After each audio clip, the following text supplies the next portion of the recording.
Perfect. Yeah. Okay. Great. We'll get going here. It's my great pleasure to be your MC for this afternoon. My name is Wolfgang Zimmermann. I'm the president of the Pacific Coast University for Workplace Health Sciences, and I'm very privileged to be in this role. And I will now introduce our first speaker who will be providing welcoming remarks. Her name is Sari Saarinen, who is the Secretary Treasurer of Unifor, Canada's largest private sector union representing workers in all economic sectors, including transportation, manufacturing, and natural resources.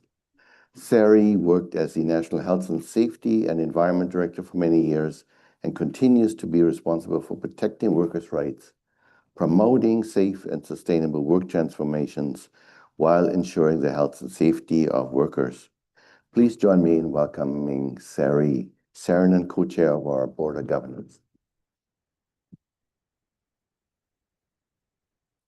Good afternoon, friends, graduates, family members, and colleagues. This is such a wonderful occasion to see so many graduates amongst us. And as a board member, it gives us great comfort to know that the work that we do, and we just had our board meeting of laying the various levels of foundations on the CDMP programs, on the university programs, of the difference that you are making in workplaces and society at large. When I worked in the occupational health and safety field, and we're all occupational health and safety experts at some point, or continue to be, you see the importance of prevention, but when prevention fails and you have an injured worker in the workplace, that road is such a lonely road. But when you have advocates like yourselves, and everybody in this room is an advocate, it makes that journey so much more holistic in trying to find what are the resolutions. How do I return to the workplace? Because the workplace, that's my haven. That is where I receive not only my wages and look after my family and community, but you also have your self-worth as an individual. So when you lose those connections, it really is a devastation on so many levels. So as graduates, when you continue the work that you have taken on and build on that work, it is the relationships that you're forming in the workplace as well as in the community and the allies. So on behalf of the board members, congratulations and thank you for taking on this journey, because we now see the value and the continued value of the work that needs to be done and continues to be done from community to province to the federal government as well, for them to recognize the value of each and every one and our contributions in society. Congratulations. Thank you very much, Sari. Much appreciate your commitment, and it gives me again great pleasure now to introduce the Chancellor for our universities, the Honorable Wayne Waters, who is currently a strategic and policy advisor to McCarthy Tetrold Limited. He had a distinguished 37-year career in the federal public service, including serving 5 years as clerk of the Privy Council of Canada. As clerk, he held the roles of Deputy Minister to the Prime Minister, Secretary to the Cabinet, and Head of the Public Service. During his years with the Federal Public Service, he held the positions of Deputy Minister of Fisheries and Oceans, Deputy Minister of Human Resources and Skills Development, Secretary of the Treasury Board, and Clerk of the Privy Council until his retirement in 2014. He has received many honorary Doctor of Laws degrees, as well as he is an officer of the Order of Canada. Please join me in welcoming our Chancellor, the Honorable Wayne Waters.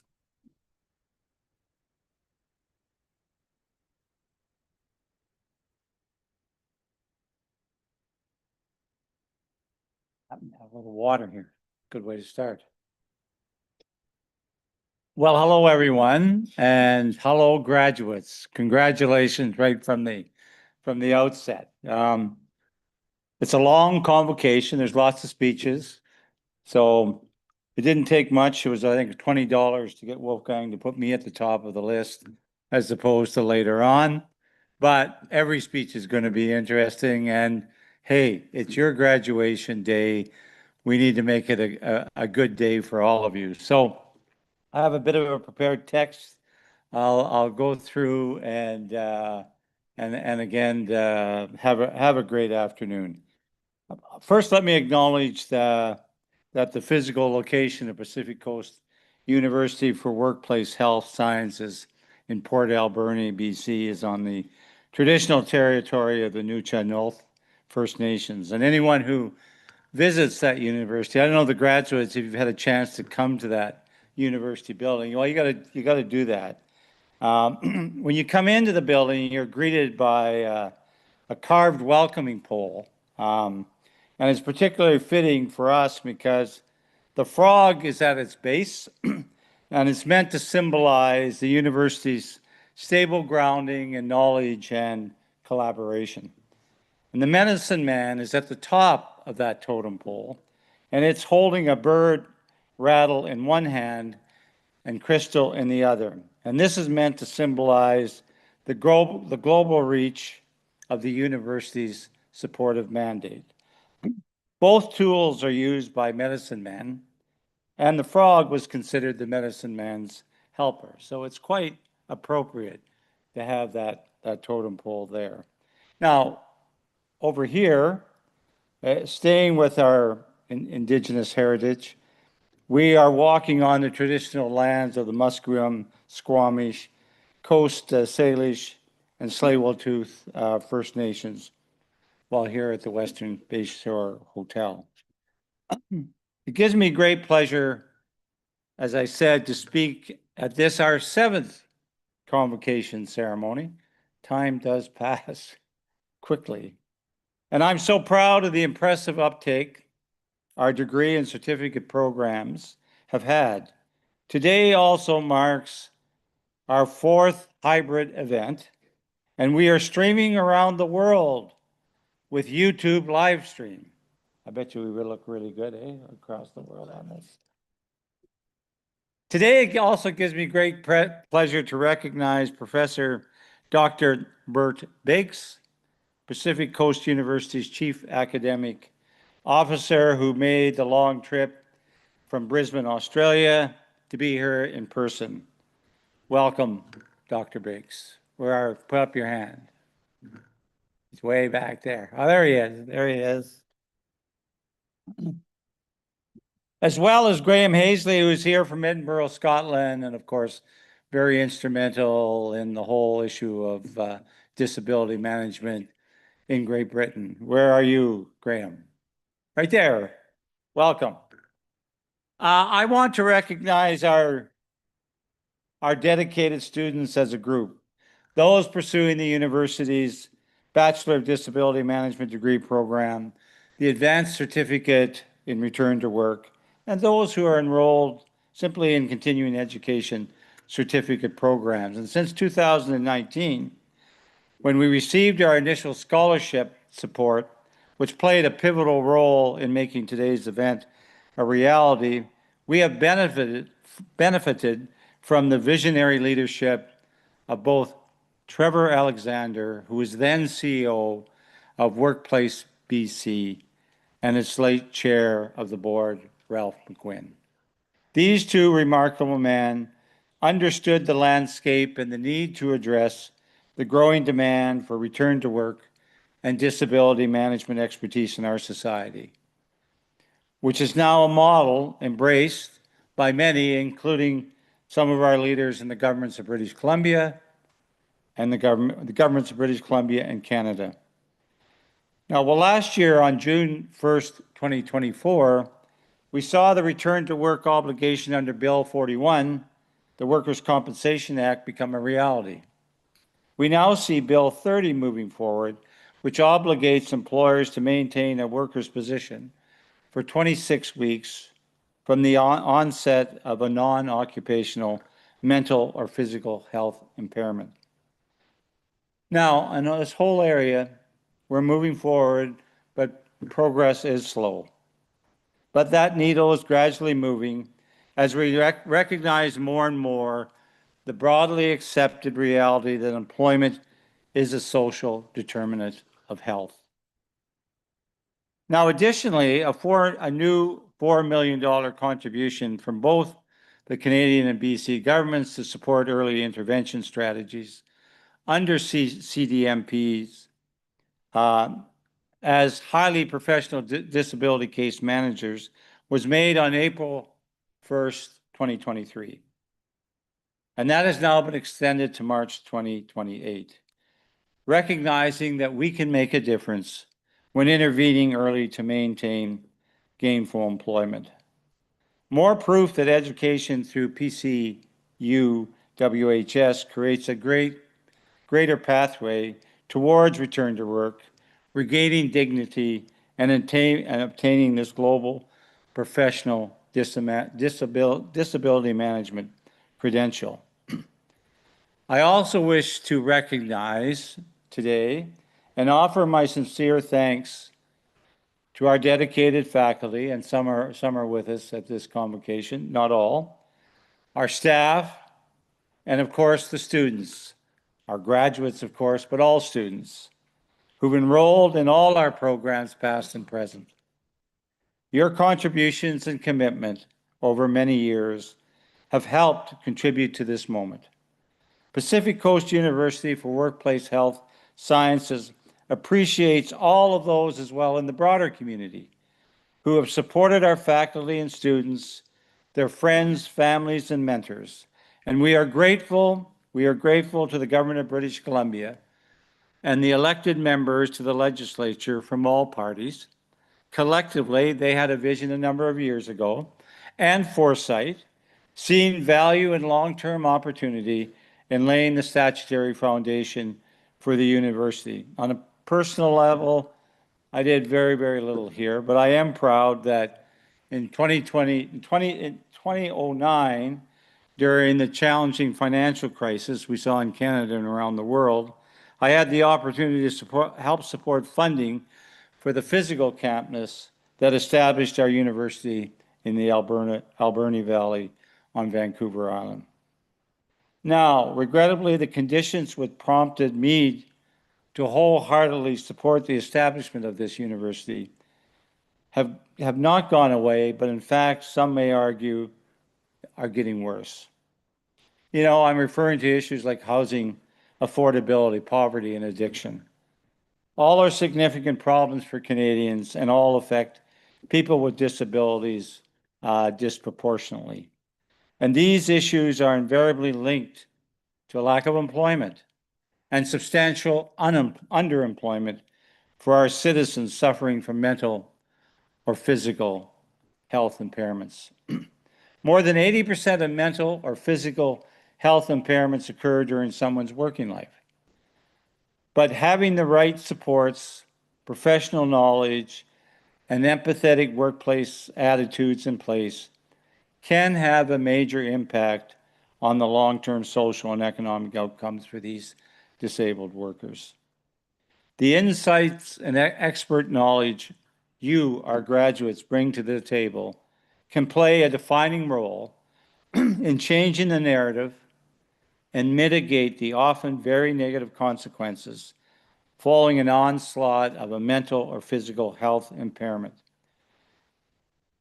We are introducing and witnessing dramatic shifts in our approach to disability, and new scientific findings are supporting much older anecdotal evidence. With confidence, we can now directly link the length of time a person receives disability support to long-term unemployment prospects for people with disabilities. According to a 2021 OECD study, individuals have a 1% or less chance of ever working again after spending 1 year on public or private, it doesn't matter, disability assistance. In fact, there's no jurisdiction in the world that has been able to reduce its clients on disability assistance by more than 1% a year. We have a long way to go. Last year, with approximately 302,000 Canadians on Canada Pension Plan disability support, only 0.67% returned to work. So your skills and abilities are invaluable as graduates in achieving effective return to work through early intervention, and will have a great impact not only for the affected individuals, but for our society at large. And beyond the life change efforts you will make in facilitating early intervention and return to work, education through PCU-WHS can also lead to some major career opportunities, which I hope are personally, socially, and professionally rewarding. We think our graduates can have significant impact on the workplace with approximately about 300 employment positions requiring return to work and disability management expertise open every day across Canada. Your opportunities are pretty bountiful today. Your efforts in disability management and return to work will help reduce that disability stigma, enhance our collective efforts towards a more disability inclusive society. And to our students, whether you've been pursuing the university's Bachelor of Disability Management degree program, or the Advanced Certificate in Return to Work, or as I said, continuing education studies, you should be immensely proud of your achievements. I hope you have taken the time, maybe today, maybe tomorrow, maybe you have already, to reflect on the demands of that program, your resilience, your focus, and your sheer determination to get to where you are here today. Your choice to pursue this path, your perseverance, actions and struggles, your capacity to balance competing professional, personal, and financial priorities in order to complete this demanding program are pretty incredible and impressive. You embody the philosophy of disability management. Your accomplishments and progress fill us with pride, and we hope you will have many rewarding career opportunities in the future. You know, with CDMP now in Indonesia, Brunei, Singapore, the Philippines, we talked about Great Britain, Belgium, so many other countries. This year, our first graduate is from Cambodia, and we welcome our graduate to our program. You're part of a global movement now, and we hope that the degrees and certificates you have earned today, combined with your personal efforts and commitment, will drive much better outcomes for people with disabilities in the decades to come. We also hope that we will help guide, that they will help guide and support employers, unions, governments, and others who are committed to implementing any equity, diversity, inclusion strategy. And I want us to continue to celebrate these remarkable achievements and contributions, as well as increase public awareness, understanding, and acceptance of people with disabilities. The opportunity to find a return to employment is absolutely essential for any individual's dignity, financial independence, fulfillment, and self-worth. We must each reflect on our own individual responsibility, every one of us here in this room, to take action and impact the change we want to see in our society. The contributions of disability management and return to work professionals like yourself cannot be overstated. It truly is and will be life-changing work for all of you. Suffering a serious injury or disease is not in anyone's future plans. Again, your skills will allow you to support those who have suffered a life-altering health impairment. Your expertise can assist them in navigating their own path forward, so that they too can realize their potential and continue making their own valued contributions to society without being pushed to its margins. Again, my heartfelt congratulations on your tremendous effort and achievement. Well done, all of you. Thank you. Thank you very much, Wayne. On a personal level, I certainly appreciate all your professional support and our personal friendship over the past 25 years. It's amazing how time flies. Now, I'd like to introduce Dr. Susan Patrick, who is our senior academic lead. Susan has a background in scientific research, university level instruction, and course and program development. She has a PhD in neuroscience and a Bachelor of Science from the University of Alberta, and Susan will explain the bachelor's program to you. Welcome, Susan.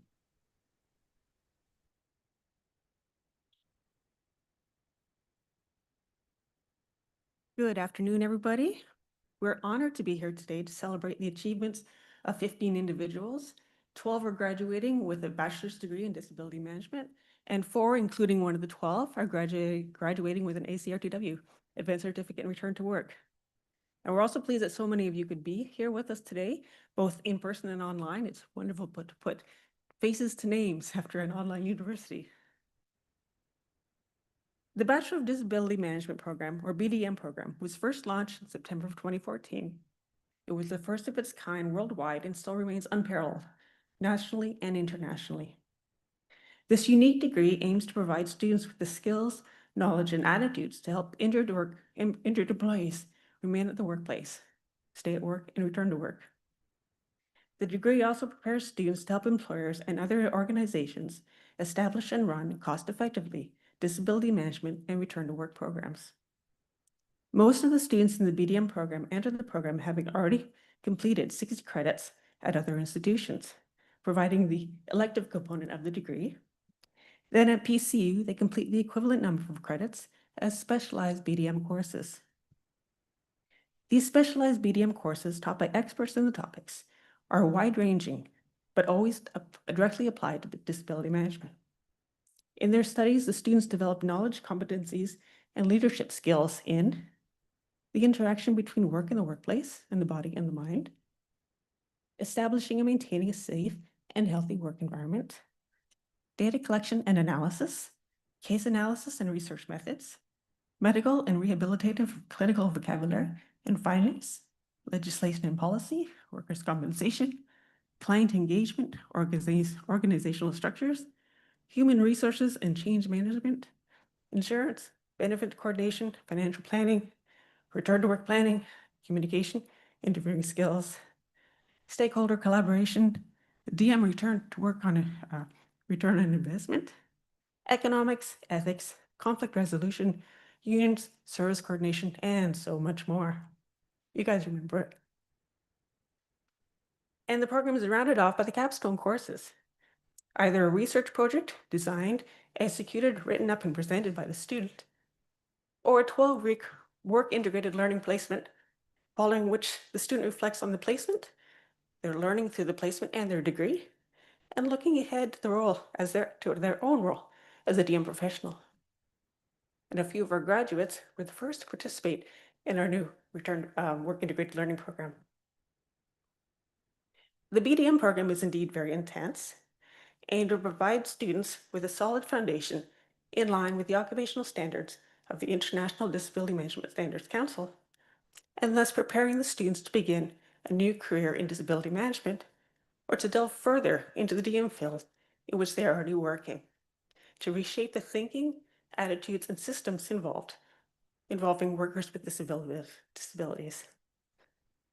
And to our BDM and ACRTW graduates, you came to PCU with quite different backgrounds.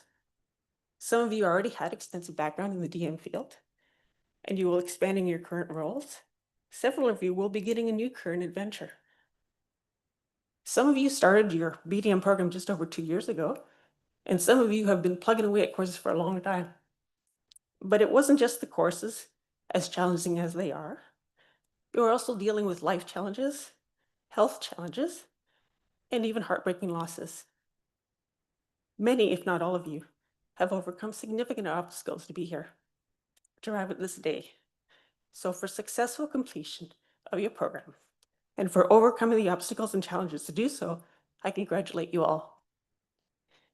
For all of you, what you've learned at PCU, not just the knowledge, but also the skills and attitudes you developed, including how to learn, how to critique, explore, how to find answers, how to communicate, and how to listen. What you've learned now forms the basis or adds to your basis for being able to tackle the challenges of the field. We've enjoyed working with you. We enjoyed your contributions to the learning process, your ideas, your excitement, your determination, and we've enjoyed you. And we're sorry to see you leave PCU, but of course are happy you've successfully completed your program. And for those of you who completed your ACRDW and are sticking around to do the bachelor's, we're happy to hang on to you for a little while longer. We wish all of you great success, not only in your careers, but also in your lives and families and in everything you do. Congratulations, all of you, on your achievement.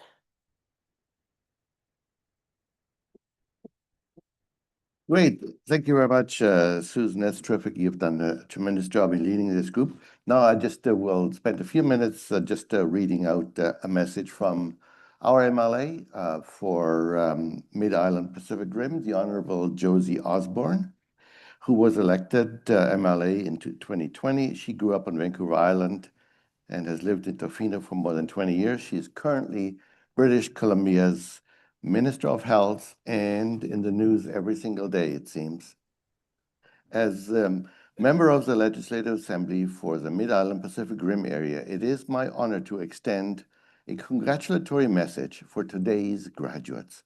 For more than 30 years, the National Institute of Disability Management and NIDMAR, and now the Pacific Coast University for Workplace Health Sciences, have offered programs that provide individuals with the skills necessary to go into the workforce and help employers develop, implement, and administer effective disability management and return to work programs. We know that when people with disabilities are provided with suitable accommodations and supported with policies that recognize the importance of those accommodations, they can thrive in the workplace. By the same measure, when those accommodations are withheld, they can have devastating effects. The importance of having trained professionals to develop proper policies and procedures to ensure equality in the workplace cannot be understated. I want to say to you today that the work you do in this field will be life-changing for so many people, regardless of what industry you choose to enter. You should be incredibly proud of the hard work and dedication that got you here today. I hope each of you takes the opportunity to fully appreciate your accomplishments, and I wish you all the best of luck as you prepare to go out and change the world. All the best, Josie Osborne, MLA, Mid-Island Pacific Rim. And now I will just take a few minutes to briefly introduce Gord Johns, who is Member of Parliament for Courtenay Alberni, who was born and raised on Vancouver Island and has lived in the Courtenay Alberni region for over 25 years, raising his family on the West Coast in the territory of the Nuu-chah-nulth people. He was first elected as Member of Parliament in 2015 and re-elected in 2019, 21, and 25. He's currently the NDP critic for mental health and harm reductions, procurement, and the public service. And he joins us through a video message from Ottawa. Much like Josie, the houses are in session. They can't be with us here today. Greetings to all those gathered virtually from all over the world to celebrate the some sound for convocation that. of this year's graduating class of Pacific Coast University for Workplace Health Sciences. I'm speaking to you from the unceded and unsurrendered territory of the Algonquin and Anishinaabe peoples who have lived in this territory for millennia and whose culture and presence have nurtured and continue to nurture this land. I want to thank Wayne Wouters, the Chancellor, and the Board of Governors for inviting me to address you on this auspicious occasion. And of course, to President Wolfgang Zimmerman and the entire faculty of Pacific Coast University for Workplace Health Sciences for your leadership in workplace health sciences. Your singular focus on contributing to return to work outcomes for people living with disabilities as the result of workplace injury or otherwise is recognized by government, labor, and industry throughout the world. Please accept my gratitude on behalf of a grateful community that you have located the PCU-WHS campus in the territory of the Huipachesset and Sishat First Nations in the city of Port Alberni. I want to thank today's keynote speaker, Carla Qualtrough, the Honorable former Minister of Disability, Workforce Development and Sports, and obviously a former Paralympian, for her contribution today and working with us so closely in support of this wonderful institution. Most especially, I want to thank the graduates and all those in your lives who've helped you towards acquiring the knowledge and skills that your certificates and degrees represent. Your achievement is a tribute to the personal courage and determination that has been required of you on your learning journey with the PCU-WHS community. And the support provided by family, colleagues, faculty, fellow students, and others in your lives is a shared testimony to the importance of return to work outcomes for you and others.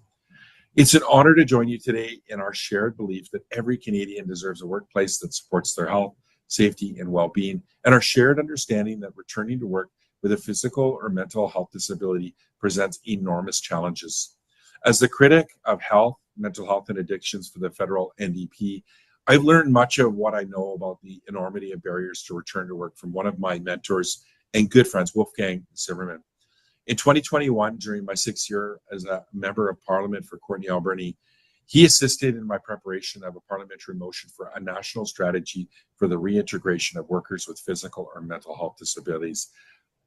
The motion called on the government to work with the provinces and territories, labor unions, education institutions like Pacific Coast University for Workplace Health Sciences, and the private sector to develop and implement a national strategy for the effective reintegration of workers who acquire a mental or physical health impairment while employed or at risk of losing their job. And our motion that was tabled in 2021 called on the government to allocate $2.7 million to develop a national disability management strategy. That was supported by the Honorable Carla Qualtrough. So Carla, if you're watching, just again, thank you so much for your ongoing support and your continued support for national disability management. And as we know since then, although the enormity of the need remains, as there are 6.2 million Canadians living with disabilities, almost 20% of our populations, our national safety net for this population is entirely inadequate. Most recently, the federal government denied the allocation of its inflation rebate to seniors and people living with disabilities and unable to work. The maximum benefit for low-income Canadians with disabilities for the federal disability credit is $200 per month, still forcing millions to live in poverty. And as I say, the challenge is enormous, the barriers are enormous. But the fight continues. And thanks to institutions like Pacific Coast University for Workplace Health Sciences, there is progress. Increasingly, public and private sector employers are willingly or through negotiation or regulation recognizing the importance for workplace health and productivity through disability management strategies and processes.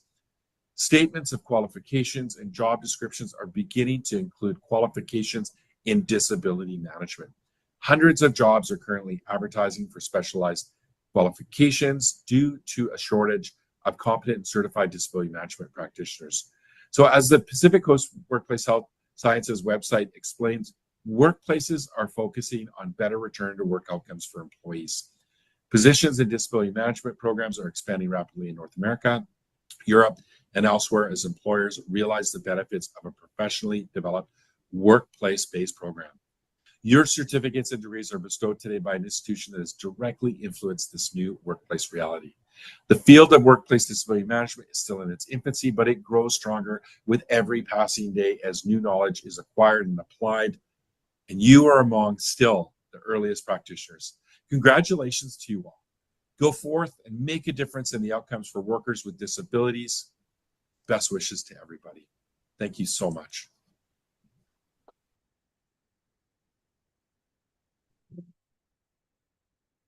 Independent champion for us, and what I'll do now is carry on his part introduction that he started. So privileged with for our keynote speaker today, who is the Honorable Carla Qualtrough, who just finished a 10-year distinguished career as a federal cabinet minister and member of parliament for Delta, a medal-winning Paralympian and lawyer from background. Carla was Canada's first ever cabinet minister responsible for persons with disability, led the most inclusive pan-Canadian consultation on accessibility in history, passed historic disability rights legislation, established Accessible Standards Canada and the position of Chief Accessibility Officer for the Government of Canada, and also Canada's first Disability Inclusion Action Plan. And there is so much more that she has done. This is also military, current workforce development. So please join me in welcoming Minister Carla.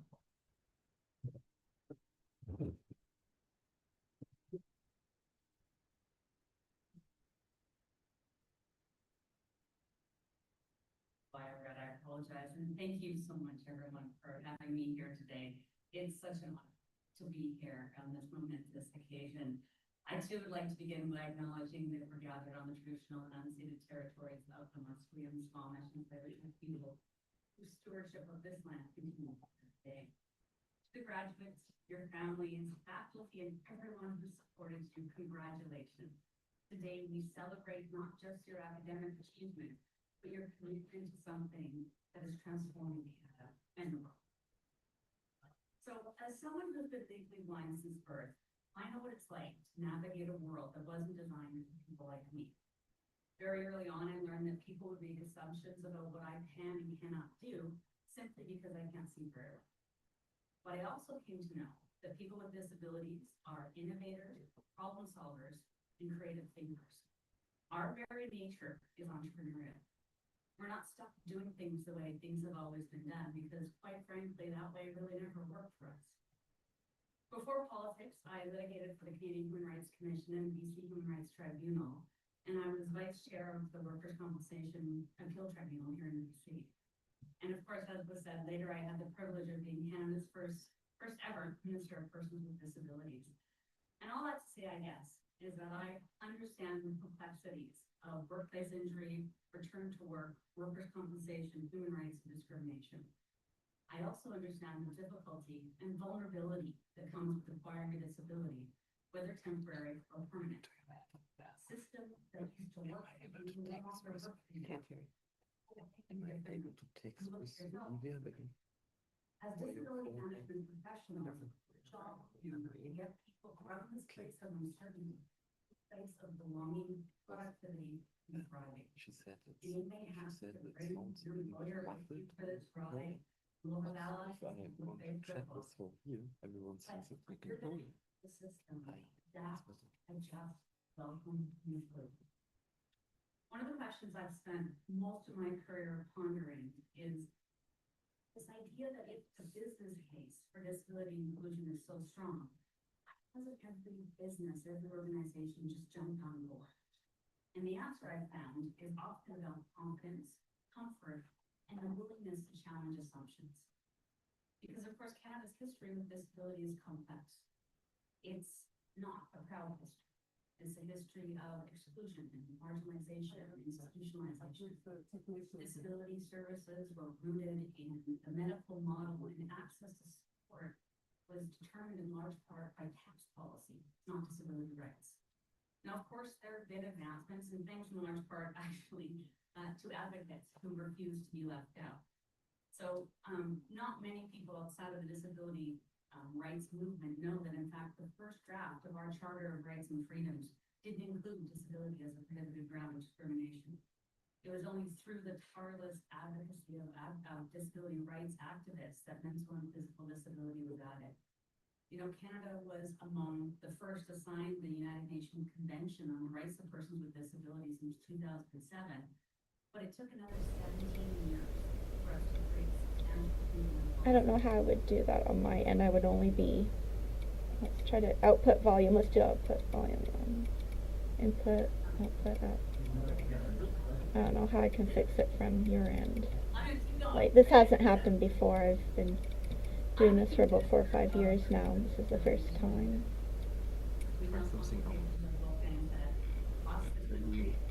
various places. What would an accessible plan look like? And we build a system based on. In 2019, the accessibility. Yes, that's better. Yeah, that's a lot better. Thank you. A proactive approach to identifying, removing, and reducing barriers across all sectors of residential. Just write if something else is, yeah. Meaning, let's say a broad, modernized definition of disability. But legislation alone isn't enough. We knew that Canada needed a consistent, modern approach to disability policy, programs, and services. And that's why we created the Disability Inclusion Action Plan, with pillars focused on financial security, employment, accessible communities, and a modern approach to governance. And so this is where you guys come in, because you are the bridge between all of that and practice. You are the ones who will ensure that rights, laws, and policies on paper become realities in workplaces and communities across Canada. Disability management is about more than compliance. It's about creating environments where everyone can thrive. It's about supporting individuals to maintain dignity and independence and helping organizations tap into the full potential of their workforce. I've seen the impact and effect of disability management. Workplaces that retain talent through accommodations, through thoughtful accommodations, organizations that foster belonging and innovation by embracing diversity, individuals who with the right support contribute meaningfully and confidently. So let's talk briefly, because I have to in all my speeches, about the business case for disability inclusion. The numbers in Canada are clear. More than 1 in 4 people in our country identifies having a disability. And when you include their families, friends, and colleagues, nearly half of our population is directly impacted by disability inclusion. Equal disabilities are not a small segment. We are a vital part of our workforce, our consumer base, and our communities. Study after study and the experiences of leading organizations show that accessibility and inclusion drive innovation, expand markets, and strengthen workplaces. There are many, many Canadian examples where investing in accessibility and disability inclusion has led to happier customers and measurable business growth. And yet, despite all this evidence, there remains a disconnect. If the business case is so strong, why hasn't every organization embraced disability inclusion? Too often, well-intended leaders hesitate, held back by myths about cost, uncertainty about how to proceed, or discomfort with change. The stats tell us what's possible, but it's up to all of us to turn possibility into action. The bottom line is this: accessibility and inclusion aren't just moral imperatives, they are economic opportunities. By tapping into the talents and perspectives of people with disabilities, organizations can drive innovation, reach new markets, and build a stronger, more resilient Canada. They have at their fingertips a broader customer and workforce base. But barriers remain. There's still a general hesitation, a discomfort, if you will, when it comes to disability. Myths persist about the cost of inclusion, biases and assumptions make it feel riskier than it actually is. And too often designed for most people and then try to retrofit for everyone else, which is more expensive and less effective. Your work in disability management challenges these perspectives of showing employers and businesses that accommodation isn't scary or onerous, that adapting a work environment can be seamless, and that the value of being able to retain a cherished, trained, and experienced worker far outweighs any cost that isn't. You also help the broader non-disabled community become more comfortable and confident with disability. Maybe, this is what I provoke and gets tired of me saying this, maybe, just maybe, because of the work you've done to get an injured worker back to work, a business will be more open to hiring someone with a disability in the future. Graduates, you're not just professionals. You are advocates, innovators, and leaders. You have the skills, the knowledge, and the lived experience to shape a Canada where disability inclusion is the norm, not the exception. You're the champions who are going to help us reach our goal of a barrier-free Canada by 2040. As we say in the disability community, we're moving beyond nothing about us without us to nothing without us. Because every decision, every policy, every workplace practice, everything is about us. So thank you for choosing this path. Thank you for your commitment to building a more inclusive Canada. Congratulations. The future of disability inclusion in Canada is in your hands, and I can't wait to see what you accomplish. Thank you.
Now chair of IFPM 2026, taking place in Edinburgh, Scotland, September 2026. Please join me in welcoming Great Hall.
Good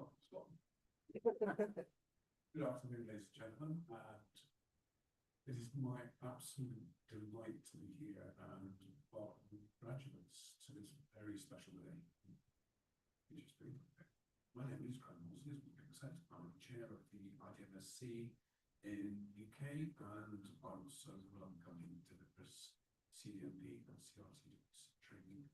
And as the just showed, I have the great honour of chairing the IDM conference next year. I took some time to research what to say at an event like this. We live in different countries, we have different cultures. I was told, give the audience a bit of a background about yourself, share some experiences. So, well, that was a huge disappointment to my dad. He wanted me to he rose to the exalted rank of corporal during his national service days. But I think in his mind, he was probably Monty's best friend. It didn't work very well. I was and still am a bit frightened of things that go bang. So to enter a career that I did looking at the control of population growth seemed a good idea. I actually sold condoms for the Virgin Mart. That was my entry into the workplace. Then to make matters worse, I decided that things could enter a professional standing. I became a nurse. Seemed a really good idea to me. To my dad, not a job from him. And so my disappointment for him became even worse. And then he learned that I wanted to do something in psychiatry. It just kept going downhill. The die was cast, I was beyond redemption. You see, not only don't I like bangs, I don't like blood. And so psychiatry seemed fairly safe, but not really. Gained my degree in mental health nursing, and my board manager, Gina, bless her heart, decided that I was the perfect candidate to do a course in phlebotomy, taking blood. So off I went. The course meant that I had to take blood from 10 patients. I was given the task of taking those samples from a young man clearly being influenced by hallucinations. And as my tutor taught me, I explained what happened. Prepared the arm, unsheathed the needle, only for the subject to utter words not really fit for this audience. Tried to run away, tripped over a chair, fractured his ankle. My experience was long talked about within the hospital, years to come. Moving to a service where individuals were being helped back to work was a relief to me, mental health service users, and indeed the NHS in general. I had the pleasure of meeting Wolfgang in 2005, I think it was, Wolfgang in London, where my employers, a large insurance group dealing with income protection, were looking to introduce the NIFMAR concept into the UK. I've been given the task of project leading the initiative, but quickly learned my role was completely insignificant. As my boss took me aside, meeting some important people having lunch, like the luckily, things have improved somewhat. In the last 20 years, I've seen the UK grow into a part within the international community. Winston Churchill once said to pupils at his old school, never, never, never, never, never give up. And I think that's really important. Don't give up. And don't be afraid of what you're going to do. And trying something new, risk upsetting your dad. To date, we've not yet had any students from the UK sit the media course, but we're working hard to make this happen. And it will be a source of enormous pride if I can provide an update from the UK in a few years that includes congratulating students that I've worked with there.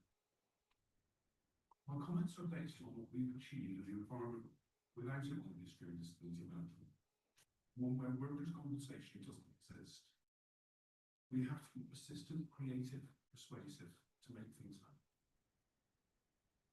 For the 5 years leading up to 2024, we've seen roughly 100 individuals challenge the CDMP exam each year, primarily due to a major investment by the Scottish Government to train 300 health and employability staff in that designation. But other insurance and rehabilitation companies use the designation as a standing mark to set them apart from competition and a system to achieve government contracts. We hosted an awards day in August for students who had successfully completed the exam. For many, the first time they had met, apart from Awards Day in May when they sat the exam.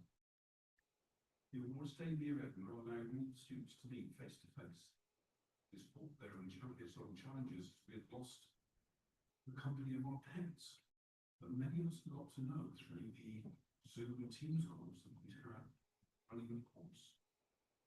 Indeed, I was tempted to bring along students for attendance for the cats and dogs, as they become integral to the learning. They had indeed become experts in disability management in their own rights. They'd certainly acted as passive anxiety relieving cohort members. Like Canada, there are courses run across the whole UK. We run some face-to-face and some virtually. Courses tend to start in September and run through until the exam date in May. Last year we ran 8 cohorts successfully. Feels long ago when we first met and started to talk about the concept of the CDMP role and what it looks like in the UK. But what the National Institute of Disability Management Research offered by way of an alternative in helping to introduce people into and keeping them in work and helping them return to work. And it's fascinating to see the difference in the concepts of what's making day-to-day operations. Having fed back to the Scottish Government on the success and failures of their 5-year initiative, it's right to consider what's been gained. Isaac Newton was right to say that knowledge has limits. However well stocked we think our minds are, there is always more to discover, more to absorb, process. In fact, it's an endless journey. 5 years is, of course, a long time. We have great examples of people changing jobs but keeping their skills. It is sensible to remind you that there are, of course, two main differences between our two countries that affect the role of the CFP. As I mentioned, no legislation. So any return to work is a hard negotiation rate, and agreed that there is no legislation we can use to enforce any power or use within employers. It is goodwill, it is persuasion. The CDMP law has to include negotiation, and indeed, it's not beyond our to beg. The NHS provision in the UK, where treatment is free to need for all citizens, is of course the world-class standard, but does cause huge issues of waiting lists and timely access to services in a system that is struggling desperately to cope with the demands placed on it. Trying to make a change to the system and the service itself also throws up enormous challenges.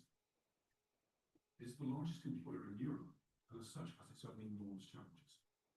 I remember discussing the groups over the years. What are the things we need to consider in office and successfully return to work for rental markets? As Woody Allen once said, 80% of success is just showing up. But I often wonder what that often quoted glib phrase means. Now I think I may have an answer. It means taking the first step, being committed, having personal resolve and determination. I might question the percentage, but there is far more to success than just being there and showing your face. Once you've committed yourself to it, things often start to move in your favour. One of the key learnings for us was what's in it if we were. And this, of course, has not changed. We need to work closely with employers at all stages to get their buy-in, their support, their understanding. Because unlike the CDMPs, most of them do not have training or understanding of the needs of people in terms of conditions of disability. But we continue to make huge expectations of them when we talk and need to make reasonable accommodations. When things go wrong, how often do we say it to the employer to the better part? We train students in the concept of disability management. They sit, pass a challenging exam, and then what? Some will go back to their existing job, continue, but all the CDMP can have influence in a number of places, and a world of opportunity can open up. What about a CDMP working in the justice system? Indeed, with persons who are still in prison, where employers come into the prison, understand the skill sets of individuals nearing their release dates, and are hopefully ready for work. We've actually undertaken that course with a group of occupational therapists working in the justice system. Their impact was somewhat successful, but they found they were constantly battling bureaucracy, and that's not how we do things here. But there were one or two outstanding success stories, and those we should did. One lady, Gemma, who gained her CDMP, left the prison life, as she said, and moved to Amazon, where she now manages the absence management process in the UK and sits on the senior management team in Europe. Her influence has led to Amazon considering a training proposal for CDMP to be used across their entire European network, transforming how they manage absence and view accommodation, diversity and disability. Not bad for one individual. So CDMP working within an HR team in an organisation helping to manage sickness absence, reporting directly to senior management on the rate of absence, cost of absence, and success or otherwise, what policies and the influence their interventions are having. On an international scale, we trace back to that individual gaining fascination with the subject through a course she attended with us on CDP. We're very, very proud of Jill. She's made an outstanding effort. The CDMP working within the National Health Service, where it can be more challenging to influence change, can be equally difficult and frustrating. But we have examples of return to work teams being successfully set up to manage internal referrals within the NHS. Indeed, one in Edinburgh, NHS Lothian, 40,000 staff, is making an enormous difference. Managed by an individual who championed the CDMP designation since he sat his own exam in 2012. And he now leads a team of 6 therapists and CDMPs. They recently published a report showing a 1.5% reduction in absence within their own working. Simply by adhering to the principles developed in the census approach, using management, unions, health, and individuals to agree on suitable outcomes. I'm really thrilled he's already agreed to present at the conference next year, so it's something we can learn more. A CDMP can work within our employability sector and bring their skills to those who have been out of work for long periods and support both the individual and the employer, who's probably quite unsure of what's expected. And as we move forward, this will fit in well with the Scottish Government's commitment on an initiative called No One Left Behind. We have excellent examples of the existing individual placement and support initiatives being used across the country, being enhanced when teams include the health professionals all using CDMP as the common language. Similarly, this helps engagement with the teams in job centres who are referring into this service. We've seen one individual gain experience experience working in the IPS service, having previously worked with young people following work. She had a particular interest in neurodiversity, and she now heads up the recruitment and retention service known as We Are All Label in one of the world's largest drink manufacturers. It's well known in Scotland to have future time. Along with her team, she has changed the face of recruitment and retention, particularly of staff into the diverse industry setting, making interviews a living experience, not simply sitting in front of a panel, thus allowing people with neurodiverse issues to express themselves in a non-threatening environment, allowing people to return to work following injury or illness, be part of the job planning process in a live setting. This has been truly inspirational, and she credits the insight back to her CDMP designation and a move away from a traditional health-based background.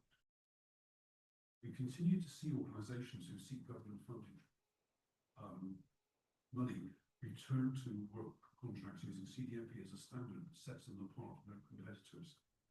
And in particular, a mental health support service that covers the UK and Scotland now insists that every practitioner must have this designation. Just 12 months ago, there were six practitioners with the designation. By the end of 2026, there will be 125. The value of the work put in place up until mid-2024 using this method of upskilling was shown when the UK government awarded one of the companies a new contract for 80 years. That's unprecedented.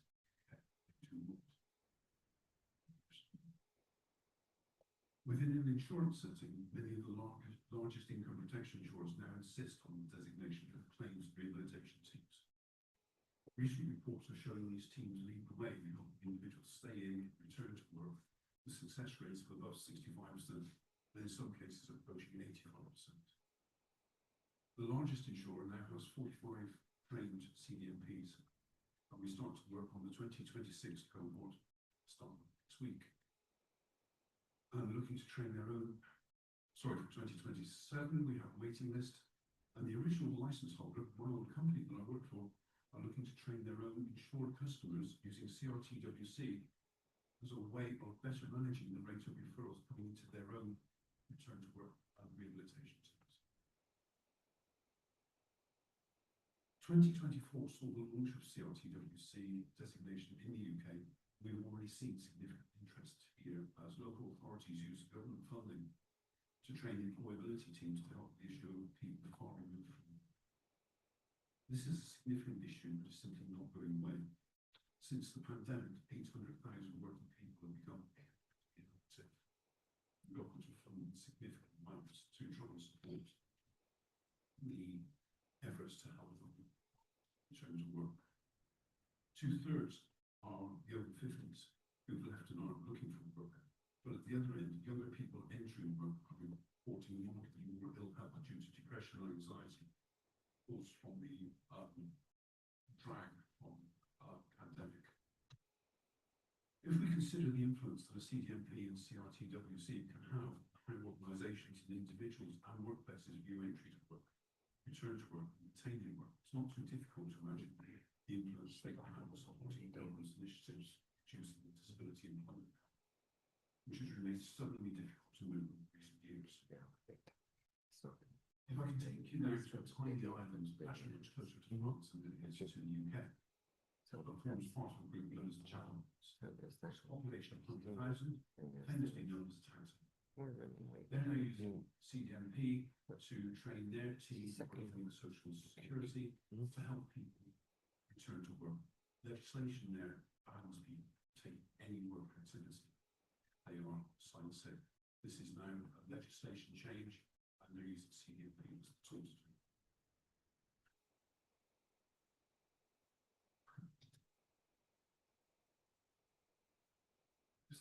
So, to the class of 2025, I'd like to just actually, I want to achieve one challenge.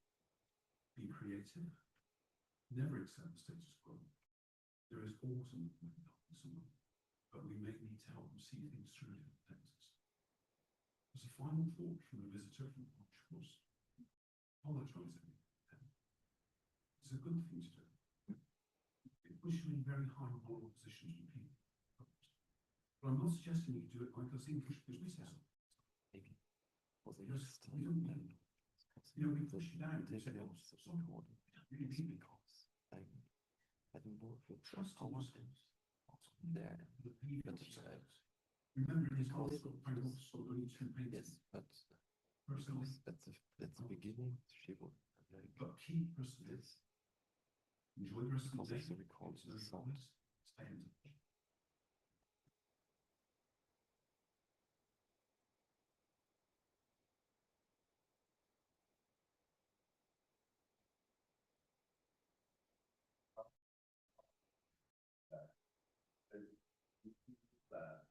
Our registrar, Dr. Fela Mel, who is an internationally recognized thought leader on the topic of workplace health productivity, is a frequent speaker and writer on the topic.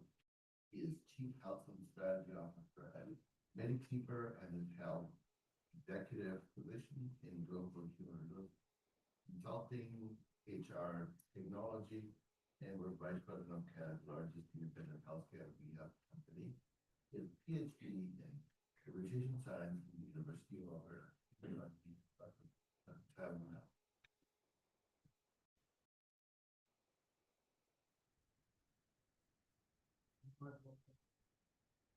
Friends, we're almost there. It's a long haul, we know it. You can see the look on the students and graduates. In terms of formality, you actually are ceasing to become a graduate. So you were a student, also 2 O's, you completed your coursework, you're now technically known as a graduate. You're not quite a graduate until FIGS, who is when you're reading out your names, in a few minutes makes it official. So that's how these formalities work in higher learning. So as Wolfgang mentioned, I'm fortunate enough to wear 2 hats, but it's powerful. So it's a given events and people. One of my true passions, working with students and helping, some great educational achievements as people perhaps learn to scale or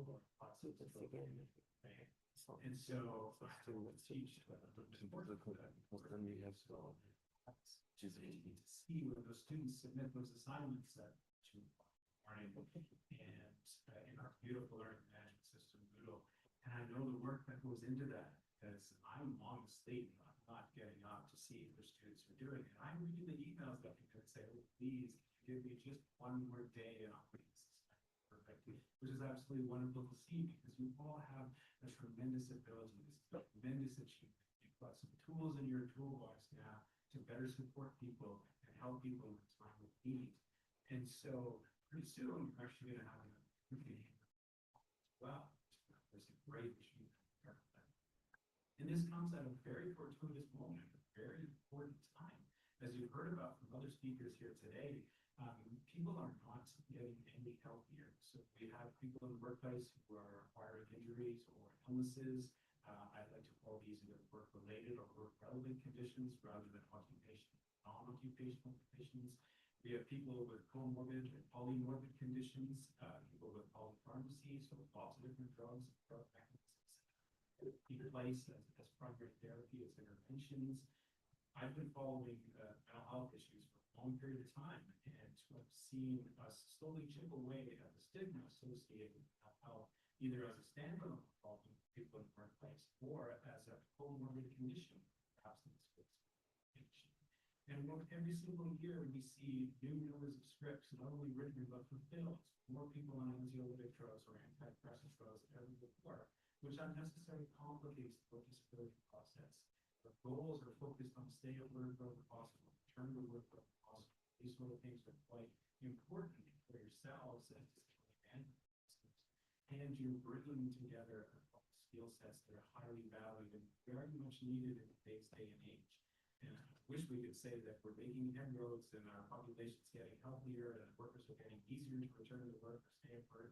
That's not the case. That makes your job something harder.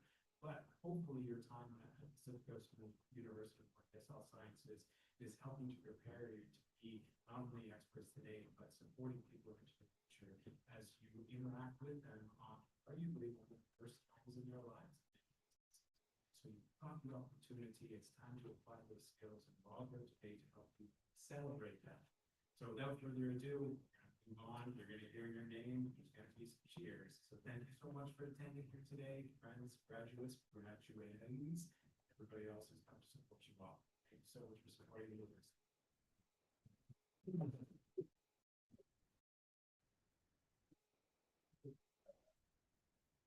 Many thanks for all of you that have here for that tremendous fuel in getting us where we are. And now, of course, as Tyler mentioned, it's time to move on. And with that, I'd like to formally introduce our Chief Academic Officer, Dr. Herbert Biggs. He's a former full professor from the Queensland University of Technology, retired in 2015, and remained an active researcher and adjunct professor at He took his honors degree in psychology from the University of Queensland and his PhD from Basque University in New Zealand. He's now teaching and research positions at 5 universities. And he's also a registered psychologist and has practiced such for 30 years. Thank you, everyone. Just before Chancellor has to get up, I've got a small request to the students here. We have 16 awards to go out tonight. Not everyone's here, but those who are here, please, could you go over to the side, and we're going to make sure that we come in the order that you have to. So the students who are here, ready to receive their award, please just move over to the side there where our staff will be.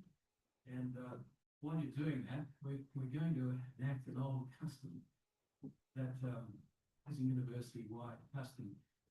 We're a very new university, so these sort of customs probably haven't been used before. But before you graduate, you have the tassel on the right.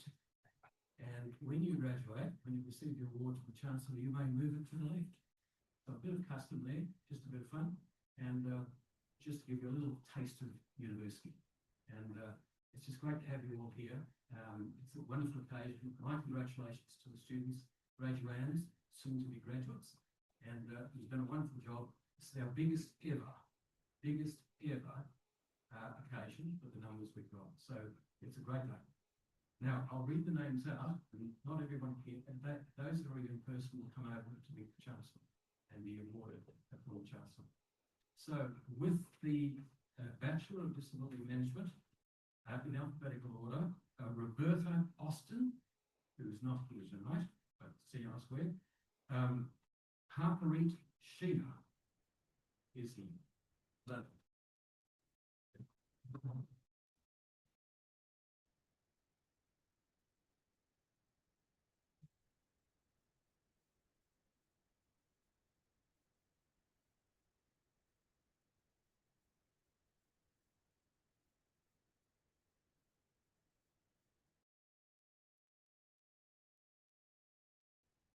Daniela Dimitrika.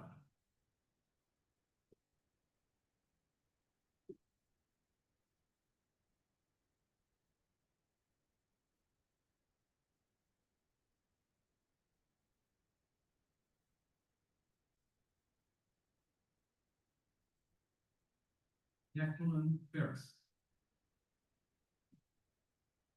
Oh. Stephanie Capo.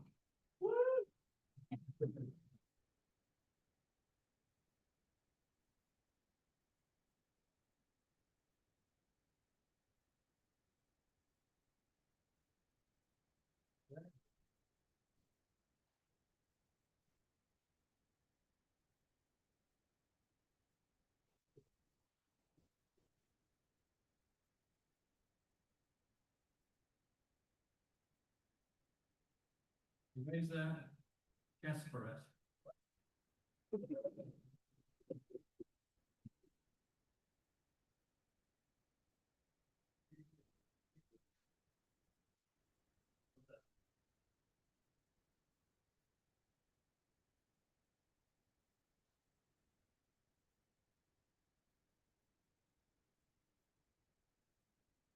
Aaron Moore. Stacey Leahy. Ravenita Long.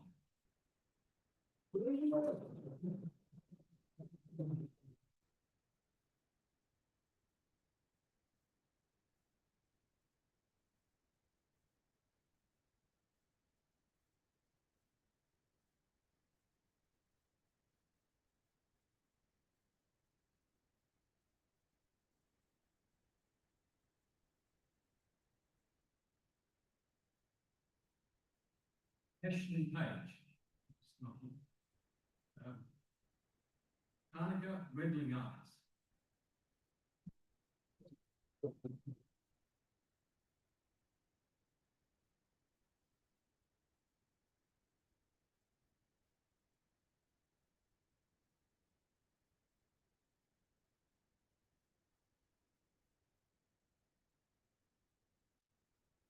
The Veterans Award goes to Jodie Tompkins.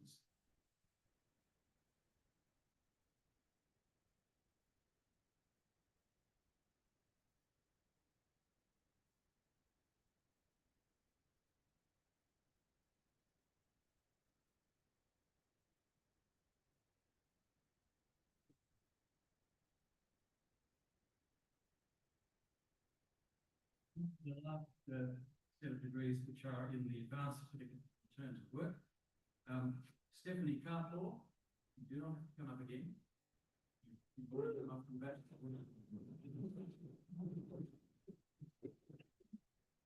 Laura Sorantes.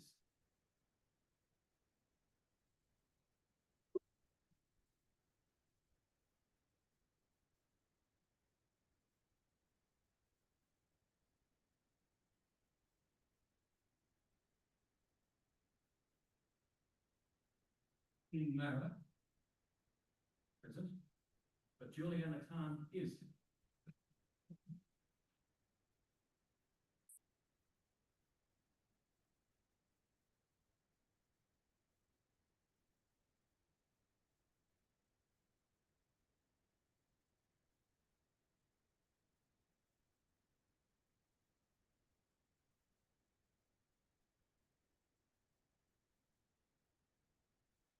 To introduce the valedictorian for the night.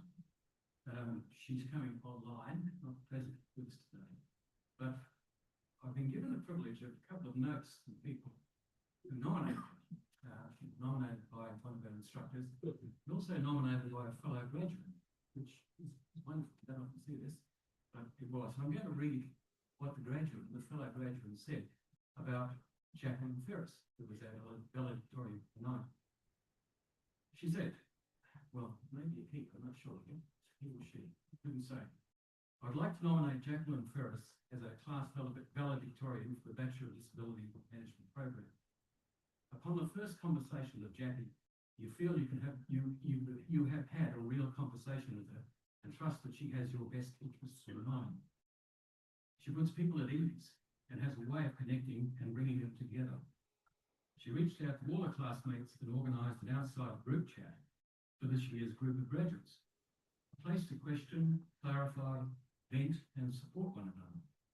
This group was invaluable to me, and I think to all of us, to help keep us committed and feel that we could push through to the end. We felt we had support when we felt like giving up and couldn't figure something out. She was always the first to offer to meet offline for a chat or to help somebody figure out how to do something. Jackie is one of those people that I admire and try to model myself after. One of those people who listens to you on the phone with a client and try to glean a jewel from you for your DM toolbox on how to help gain a client's trust and make them feel heard or turn a conversation into a healthier direction. Jackie has always displayed an openness to other classmates' opinions and has also showcased her knowledge and passion to support injured workers. She is always eager to learn something new or interesting about other ways to help people. She graduates as an open and honest disability management professional that any employer would be lucky to have. I certainly feel lucky that she was in this graduating class with me. Could we now have Jackie?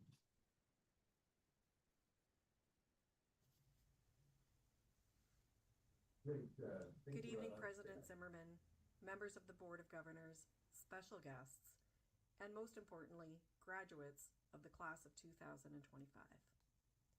My name is Jacqueline Ferris, a graduate of the Bachelor of Disability Management program. When I was informed that I was nominated to have the opportunity to give this address, I was truly humbled and surprised. It is genuinely the ultimate honor to be nominated by one of my peers. While I am humbled to have been selected for this role, I truly believe this honor belongs to all of us graduates, and it is a magnificent privilege to be here before you, albeit virtually, as we celebrate our collective journey at PCU. A profound poet and rock star, Gord Downie said, "No dress rehearsal, this is our life." These words resonate with the deep reality that our lives, much like our BDM and Advanced Certificate and Return to Work programs, are about people living fully. And much like pursuing this degree, in my case at age 55, it's about stepping into new experiences with bravery.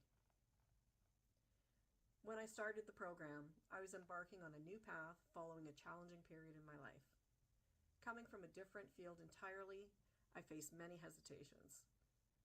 A negative return to work experience left my mental health shaken, and long-term disability honestly seemed undefeatable. Yet, here I am, ready to start to educate others and share what I have learned here at PCU. This program did not just teach me academically. It helped me to further recover and rediscover my own strength. Even if I may never be able to return to 100% capacity, I am stronger now in so many other ways. Our journey here at PCU has been filled with challenges, wading through research papers, and navigating Moodle, which, let's face it, if this platform was a real person, it might actually have a master's degree in causing technical difficulties. 55-year-olds returning to school, not mentioning any names, only to cry on their first day of school right in front of their kids and induce much more gray hair. And balancing life's demands, like fighting off illness, raising families, and sometimes enduring significant personal losses. I commend each of you who have balanced life's trials. We all needed a little help sometimes. And it's in those moments that our student community shone its brightest. For instance, Harpreet, I owe you for encouraging me when I almost dropped out of the program. You showed me the strength in reaching out, which in turn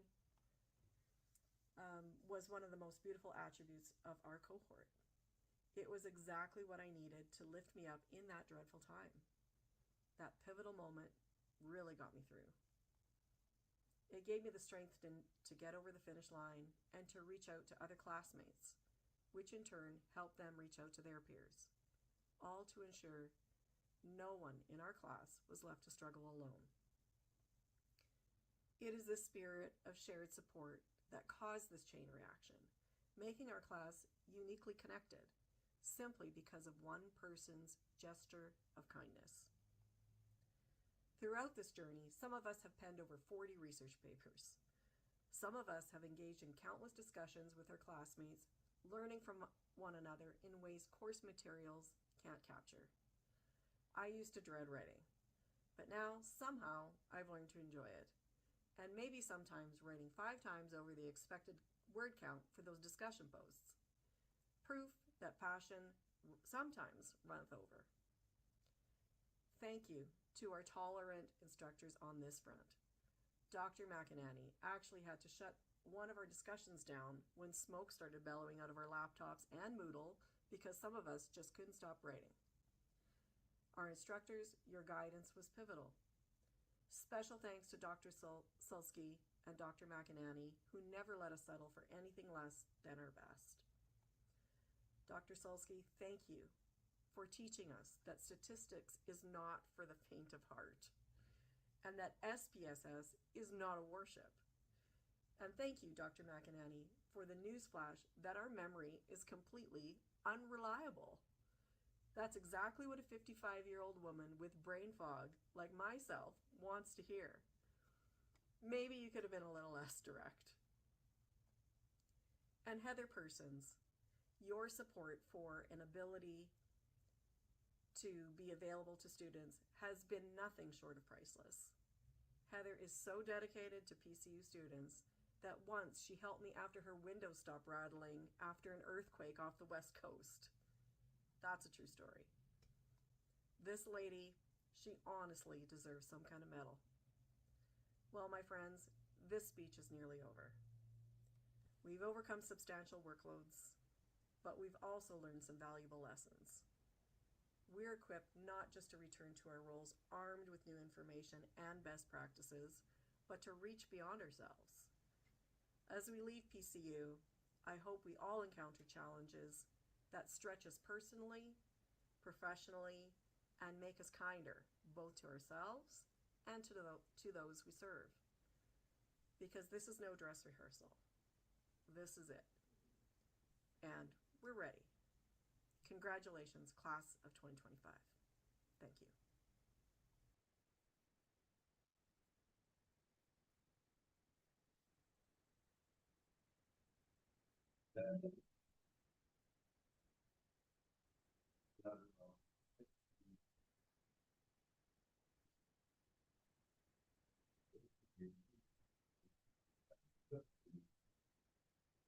We all appreciate that and support of our staff, being all responsible for our students. And on that note, Lauren Sulsky was the first instructor ever to actually get gift certificates from the students. So it's tremendous commitment to their success. But now at the conclusion and keeping with the spirit of collaboration, commitment, trying to achieve a joint agenda, and as well as the labor relations and or labor and management commitment on embedded and embodied within typical university for professional sciences. It gives me great pleasure to introduce to you Dean Winter, our co-chair, who was appointed Executive Vice President and Chief People Officer 2024, with responsibility for human resources and services. He joined Tech in 1999 and previously held the position of Senior Vice President and Chief Human Resources Officer since November 2018. He has 35 years of operations and corporate experience in the mining industry. So please join me.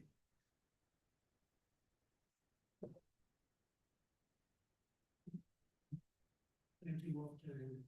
Good afternoon, graduates, faculty, families, and honored guests. What an inspiring day. Being here, I'm incredibly impressed by what each of you has accomplished. Congratulations to all of you in the room and those joining us online today. Today marks not just the completion of your studies, but the beginning of a journey. One where your knowledge will make a profound difference in individuals, workplaces, and communities. Earning a credential in disability management for workplace health sciences is a small feat, as we just heard. You've invested time, energy, and passion into mastering complex concepts that will help create safer, healthier, and more inclusive workplaces. This achievement speaks to your commitment to excellence and to the values of equity and dignity for all. The work you are stepping into matters. For people with disabilities and workers recovering from injury, your expertise can mean the difference between isolation and reintegration, between uncertainty and hope. Through evidence-based practices and workplace-based reintegration programs, you will help reduce the human, social, and economic costs of disability. You will help ensure that employers and workers alike see disability not as a barrier, but as an opportunity for collaboration and inclusion. Both Midmar and PCU have set a global standard. Midmar's mission to promote education, research, and policy development has shaped best practice worldwide.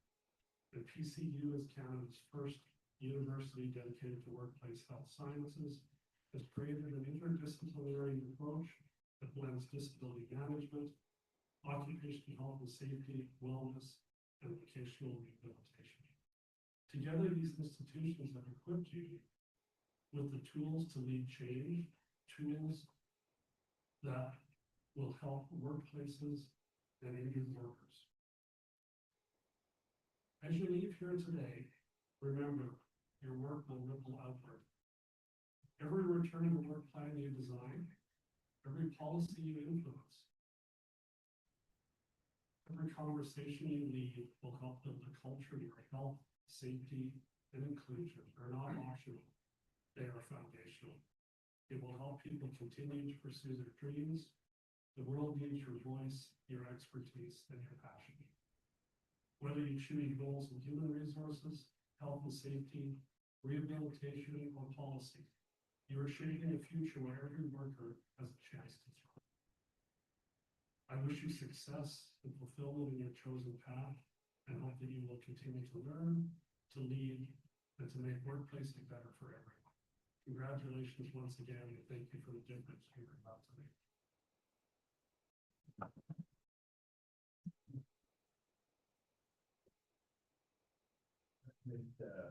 Thanks million for all for your support and the conclusion of a tremendous celebration, and certainly from my humble perspective, congratulations to all of our graduates, because you will make a difference. You have pretty loyal. Having said that, so for our graduates, if you could please join Shirley Jess, our photographer, going out the back door for a group photo by the PCU banner. And for the rest of us, we are going to try to party. So, thank you very much for all of you for coming, and congratulations to our friends.